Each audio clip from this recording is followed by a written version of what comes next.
What's going on, people? Guns blazing, back at it again, and welcome to another episode of Yu-Gi-Oh! Lore.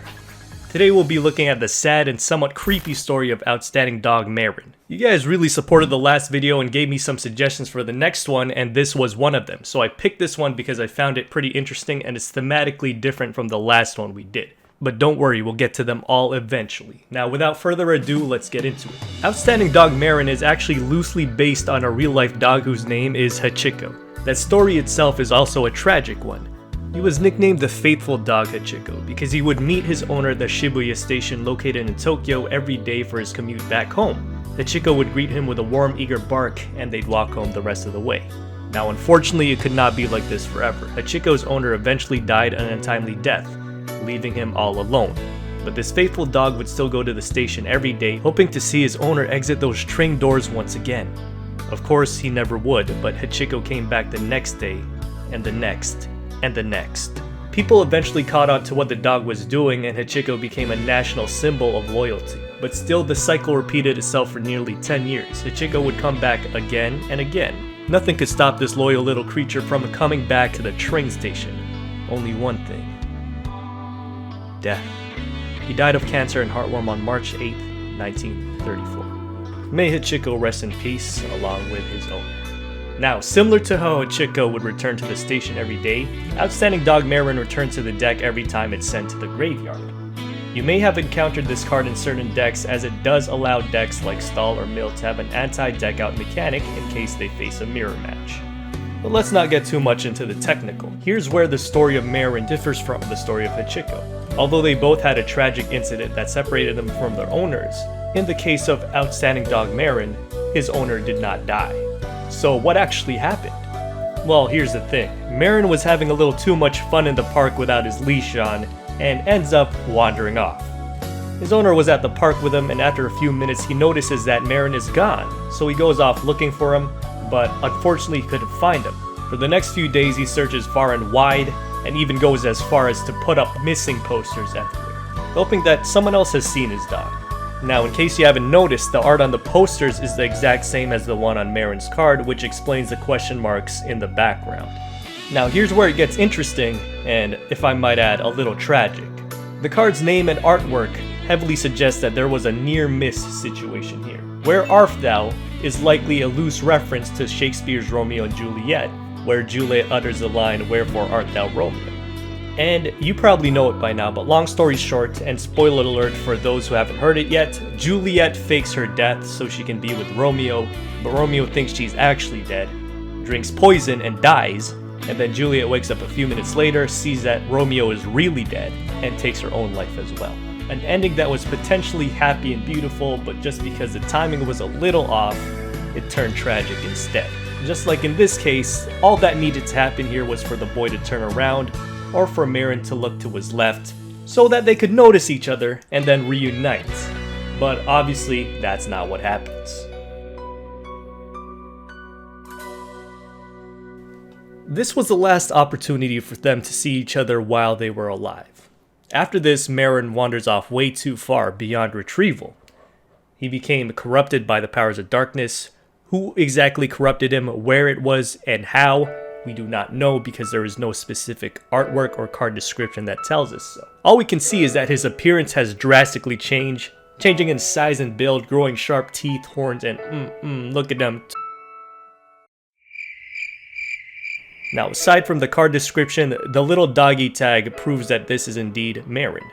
Now, there is some speculation that Behemoth, the king of all animals, had something to do with corrupting this once innocent and small young dog, but that's just a theory. A game theory! If you didn't catch where Mad Dog is in this picture, he's right there, pissing his figurative and non-existent pants. Now, it's in this form that Marron would eventually pass away.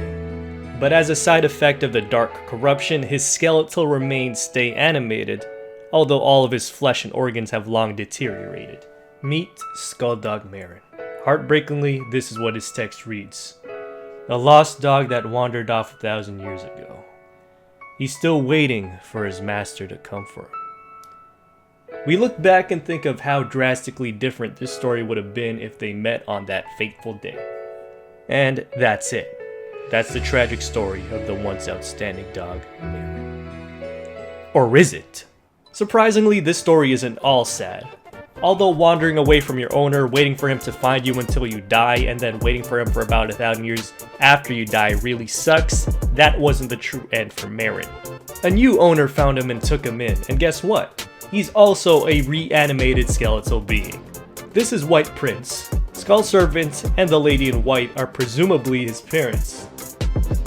His owner's happy, he's happy. Look at him running off with Skull Servant's shin. One could say that this guy is absolutely boned.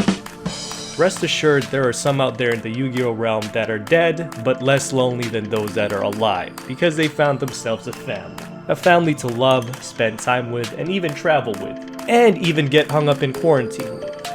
One could even say that this is pretty good since death can't even separate them anymore, since they already are dead. Here's to hoping that they do live happily for at least a longer while. Now, there are still some loose ends to tie up and some theories here and there. Could this guy actually be White Prince? It's possible, since if he passed away as a young man, he could be reanimated as a young man's corpse. And of course, they both like shorts. Apart from that though, the evidence is somewhat lacking, so this remains a theory. Again! Okay, I won't do it again. But that would be pretty insane if both you and your dog died, but then reanimated and reunited after 1,000 years. But anyways, there's also the case of Mecha Dog Marron. It's hard to tell exactly where he ends up in the timeline, but if the card set numbers mean anything, we could assume that Mecha Dog came last. A stronger proof would be the fact that Mecha Dog has a new and different tag than all of his other forms. This does likely mean that Marron had yet another phase where he became an undead dog caged in a robot shell. What a roller coaster of a life that would have been, to go from a normal dog, to a demon dog, to a ghost dog, to finally a robot dog. Another possibility is that Mecha Dog Marron is only a robot built in Mad Dog's likeness as a remembrance, similar to how people build statues of Hachiko. Either way, there's really not a lot more to be said about Mecha Dog Marron, and the storyline seems to end here. So if you enjoyed this video, be sure to like, comment, and subscribe for similar content to come. You can also voice your opinion and vote for what you want to see next. We try to do this bi-weekly, and there's already one other episode if you haven't seen it yet. Longtime Gunsblazing subs and also new ones, just a heads up, do expect new types of content soon in addition to just Yu-Gi-Oh content. Soon I'll be posting content regarding the video game I'm making because I have made some good progress on it, and maybe some other random things. But that's all for now, so guys, have yourselves a good one, and this is Gunsblazing, signing out. Downtown we let it go, sunset high and our bodies low, blood rush in a hazy glow, my hands, your bones, loose up, we break the scene, one step deep as you fall to me, high clap, we skip a beat, count 1, 2, 3, and don't you stop the music, get into it, won't you dance with me, find your place and lose it, you can do it, won't you dance with me, move your feet and feel it, in the space between, you gotta give yourself a moment, let your body be